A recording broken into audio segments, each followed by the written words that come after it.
Good afternoon, Cross Timbers. Today is Monday, April 4th, 2016. This is Texan TV News from the Tarleton State University campus in Stephenville, Texas. My name is Sydney Burns, and here are today's top stories. In campus news, Tarleton Service Week kicked off on Saturday with a record-breaking start. Students from various organizations teamed up and went out to serve the community. Over 1,600 students participated at 147 job sites. Students raked leaves, pulled weeds, painted, washed windows, and much more. Service Week continues tomorrow with the Day of Giving, followed by Service Day on Thursday. Greek Week came to an end yesterday after a week of activities and games. At the awards ceremony yesterday, the first place trophy went to the team comprised of Phi Kappa Sigma, Zeta Phi Beta, and Phi Beta Sigma. The conclusion of Greek Week also marked the beginning of Derby Days, another week-long Greek event. The event is hosted by Sigma Chi, and all proceeds for the event will go back to their philanthropy, the Huntsman Cancer Foundation. Yesterday, Greeks participated in a banner design contest, and other events are scheduled throughout the week.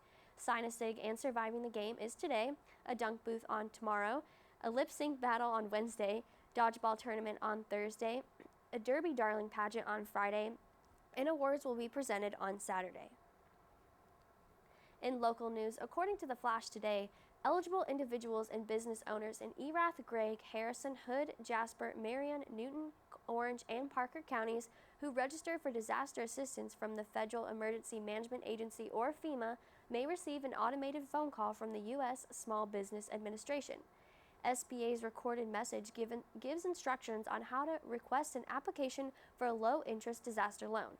FEMA grants may not cover all damages or property losses. Private insurance and low-interest loans from the SBA are major sources of additional disaster recovery funds for businesses of all sizes, including landlords, private nonprofits, homeowners, and renters. The survivor must complete and submit the SBA application because it may open the door to further assistance, including additional FEMA grants. FEMA and SBA encourage survivors to register with FEMA at disasterassistance.gov or online at sba.gov/disaster and download an application. And now for today's national and international news, we turn to the Associated Press. In national news, an Illinois judge declined to free a man convicted of murder even though the prosecution and defense agree that Jack Daniel McCullough is innocent. The 76-year-old was convicted in 1957 for the slaying of a 7-year-old girl, Maria Ridolph.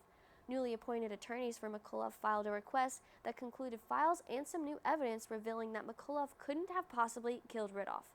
McCullough was cleared in the 1950s by investigators but then reconvicted in 2012.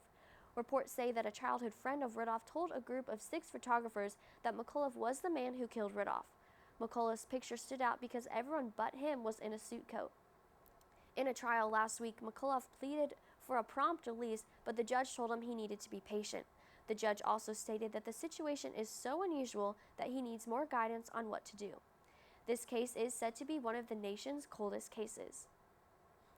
In international news, the Associated Press reports that flash floods triggered by torrential rains yesterday have thousands of residents along flooded rivers and waterways displaced due to rising waters in northwest Pakistan. Reports say that so far at least 45 people were killed and another 34 have been sent to the hospital. A Pakistani national disaster management official said the rain started overnight on Saturday and caused flash flooding in several districts of Pakistan. Flash floods are commonly triggered during South Asia's summer monsoon seasons. Pre-monsoon rains like the current downpour frequently cause damage in Pakistan, particularly in rural villages with minimal infrastructure. Pakistani officials say residents of villages close to the rivers were given warnings to evacuate and leave for safer places. And now for today's Texas national and international news, we turn to the AP News Minute. This is AP News Minute. The first boat taking migrants out of Greece arrived in Turkey. It's part of a European Union plan to curb the massive wave of migrants entering Europe. Amtrak says it will operate regularly scheduled trains on Monday after Sunday's deadly derailment outside Philadelphia. It says there may be some delays between Philadelphia and Wilmington. Wintry weather is expected in the Northeast with snowfall forecast for parts of New England. This follows the fierce wind storms that knocked down trees and cut power to tens of thousands, largely in New Jersey and Pennsylvania. And American Indian War Chief Joseph Medicine Crow has died at the age of 102. Crowe won the title of War Chief through his exploits in Europe in World War II. He was also an acclaimed Native American historian and received the Presidential Medal of Freedom in 2009. Sandy Kozel, The Associated Press, with AP News Minute. For today's weather forecast, we will see clear and sunny skies with highs in the upper 80s. Tonight will also be clear with lows in the mid-50s. There is a 0% chance of rain with winds throughout the day at 5 to 10 miles per hour. Today's broadcast was produced by Rebecca Hernandez and Shelby Clayton. Don't forget to follow Texan News Service on Facebook and Twitter, and check out our website at www.texannews.net. Tune in tomorrow for the latest news from the Tarleton State University campus in Stephenville, Texas.